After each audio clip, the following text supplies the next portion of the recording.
The story you are about to see is true. It is based on actual fact, as told by one who lived it.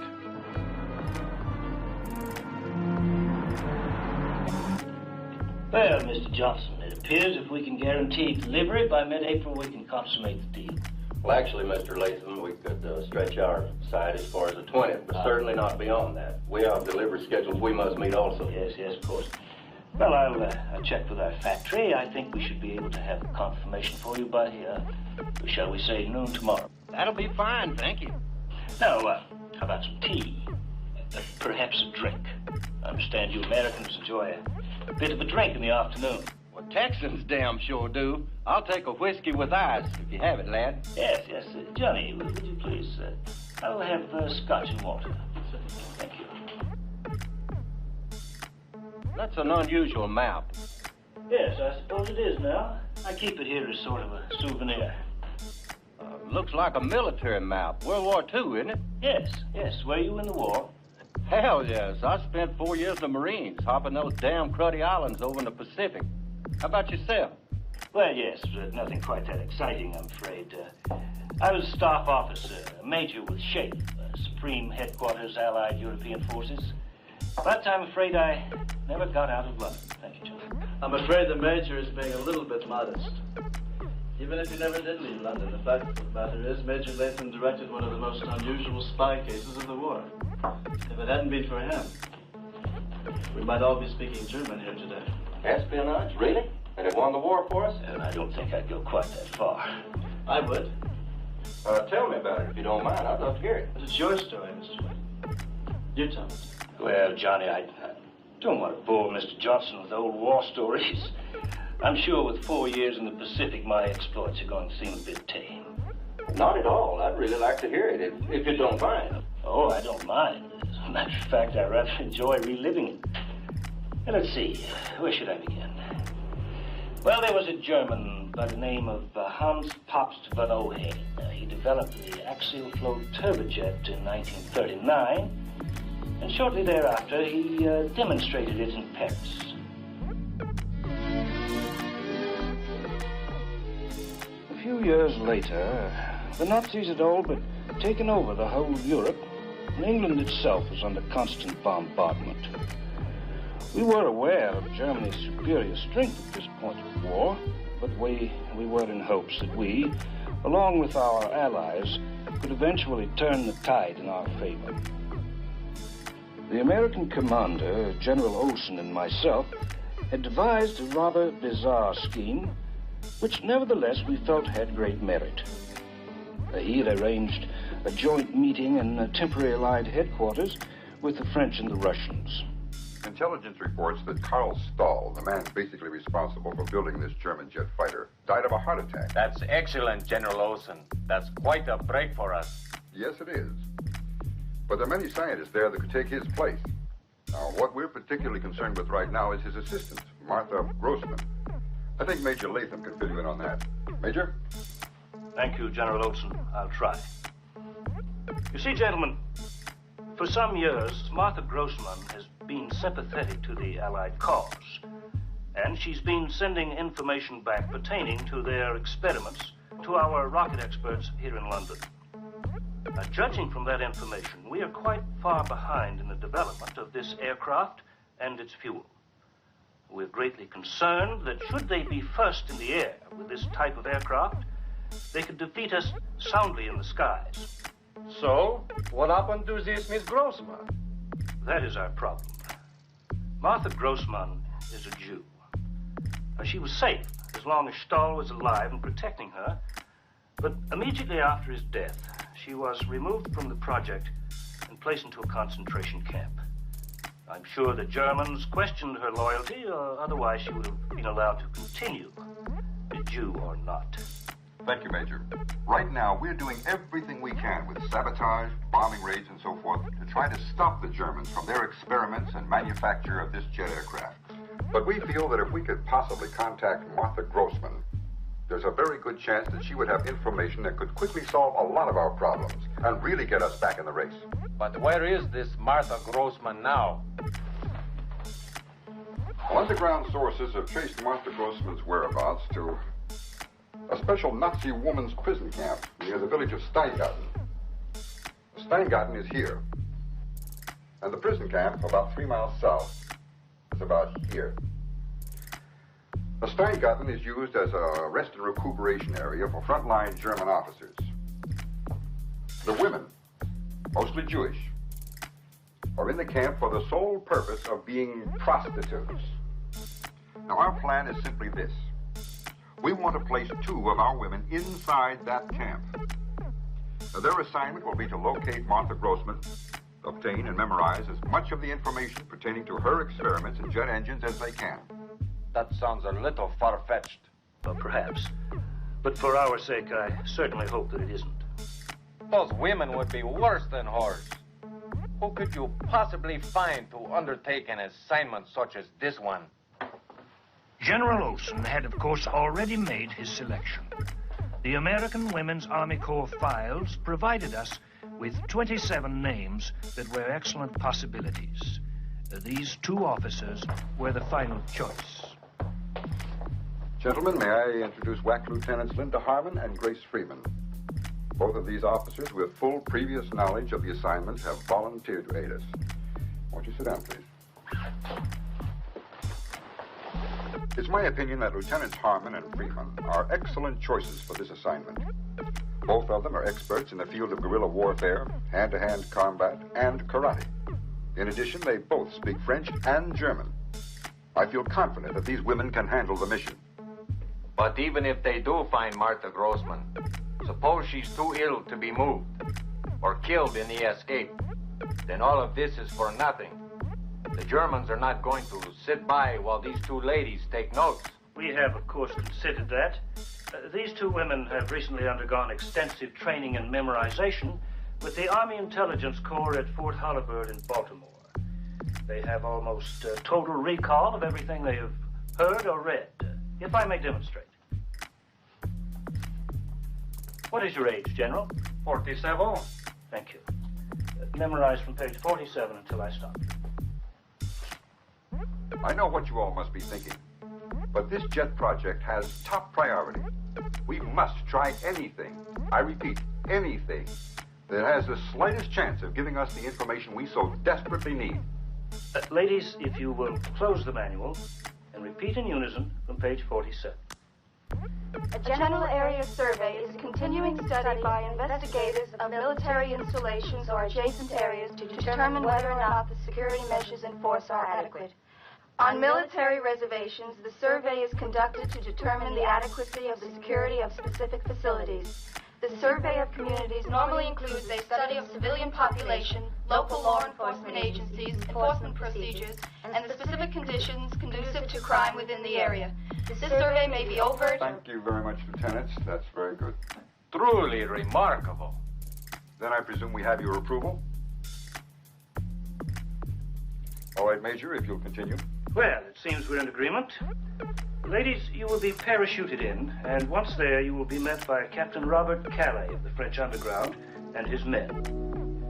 He will furnish the necessary clothing, identification, and other information at that point, which will be necessary to complete your assignment. He will then transport you to Steingarten to the Rotfinster Hofbrau. It is at this cafe that you will be arrested by the Gestapo. It will also, of course, as has been so well pointed out, be necessary for you to cooperate with Jerry in any manner they order. For as we have told you, those who don't end up in the gas chamber. When do we leave? Tonight, 2100 hours.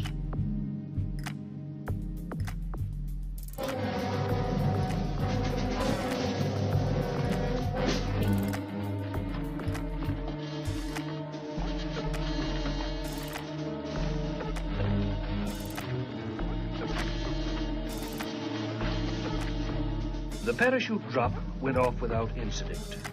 Both girls landed safely in a field located 14 miles due east of the city of Steingarten, about 3.5 miles from the Love Camp itself.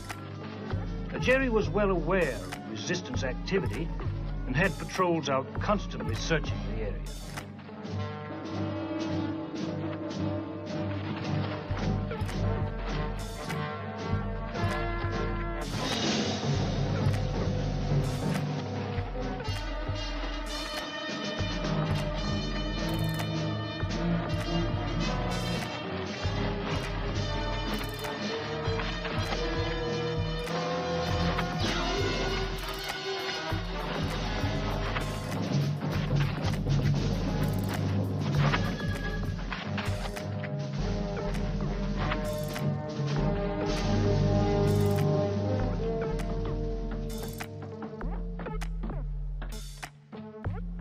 Sit down, please.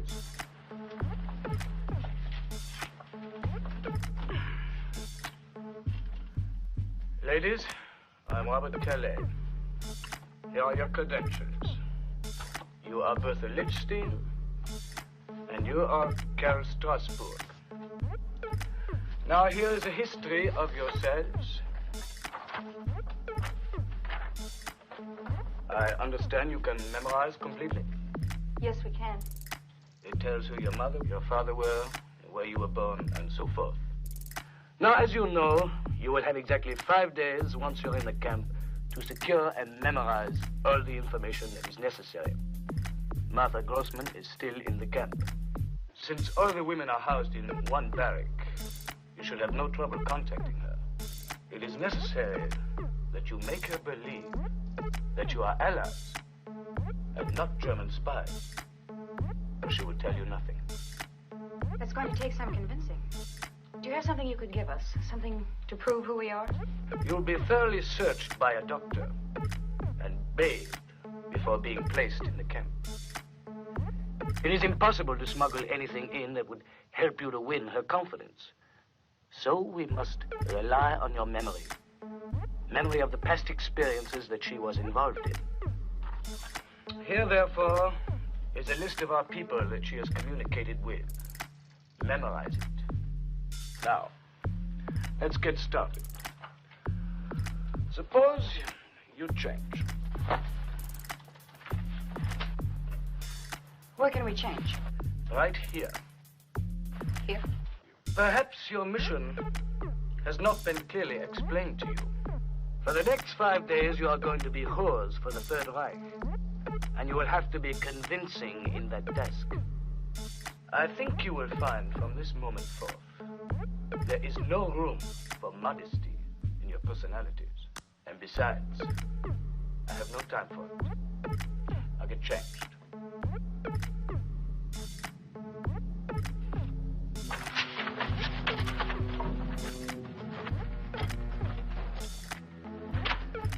Now, on the morning of the 5th day, at 0300 hours, my guerrilla forces will attack the camp. The Nazis only have a minimum security, in that they feel that 50 women prisoners will be unable to create any major problem. Get out of the shack and pull them around to this point. Be virtually unguarded, and you should easily be able to make your way out and around to the other side of the storage area. Prior to the attack, we will already have our men positioned in this area on the other side of the fence. Are you sure you know where it is? Yes, we have it. Now, here is a photograph of Martha Grossman. It was taken a few years ago. It's difficult, of course, to say how much she has changed now, but I hope this will help you recognize her. Do you, have any questions? No, it's very clear. All right, then. As soon as you're ready, we'll leave for Steingart. You are both very brave. It will not be pleasant. Good luck. At 05:15 hours the following morning, the girls were arrested by the Gestapo in Steingart. Captain Calais had allowed Jerry to receive false information that the Rotfenster Hofbrau was being used to harbor Jews. Welcome, ladies, to Love Camp number 7. At the moment, perhaps some of you feel you're unfortunate, but let me assure you that your being sent to Love Camp 7 was by far the most pleasant of all alternatives. I cannot guarantee you that you will love Love Camp 7, but I can guarantee that you will love in Love Camp 7. You have been brought here for one purpose and one purpose only. That is to please the frontline officers of our armies. I and my men will see to it that you please them entirely. To please will be your only function. Ah, lovely. I'm sure when you're dressed or undressed differently, in any event, you'll be very charming. Oh, I'm afraid Klaus Mueller's at this rather distorted young lady will be of very little use to us. Remove her, please. Remove her. She's pregnant. Lacey! Shut up! No! Shut up, you choice pig! Now, ladies, I'm sure you're exhausted and grimy after your dusty trip, and you want to clean up, freshen yourself, make yourselves lovely. So I will see to it that Sergeant Klaus Mueller and Corporal Rice here arrange for you to have every possible toilet accessory for your pleasure, cleanliness, and hygiene. We want to make you most comfortable. Sergeant Klaus Mueller, Corporal Rice, you'll take care of the ladies, I'm sure.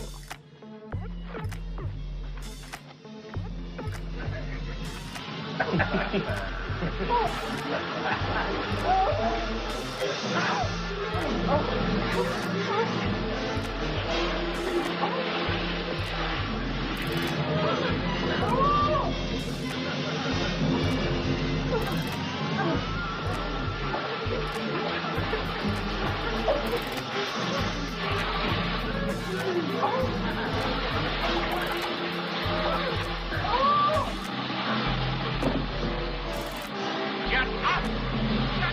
Get up!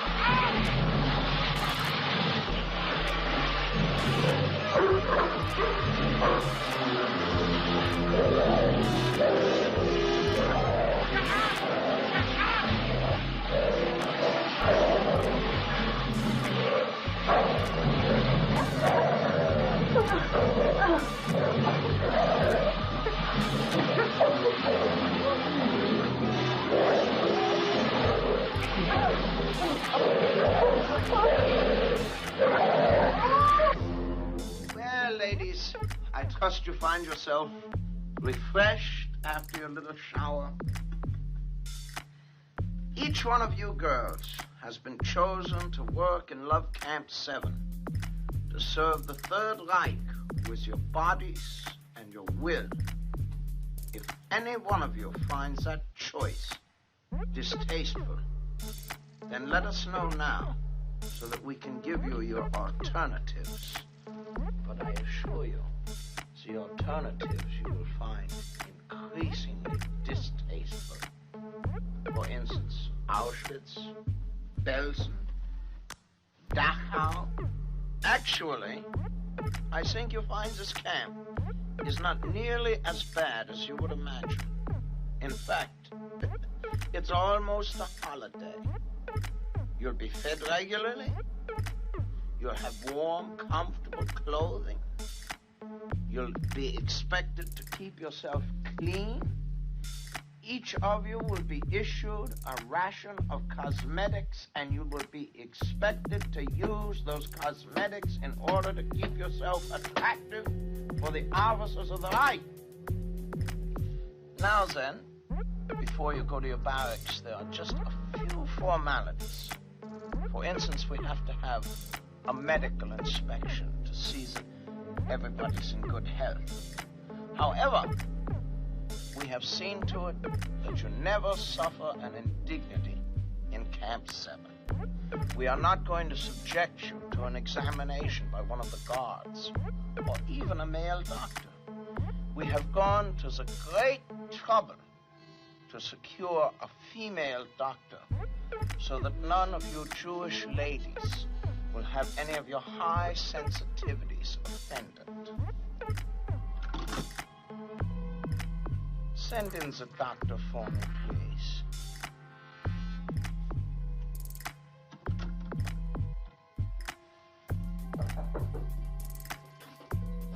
Come in, doctor. Heil Hitler. Heil Hitler. They're all yours, doctor. Remove your clothing. Quickly. Do as the doctor has ordered.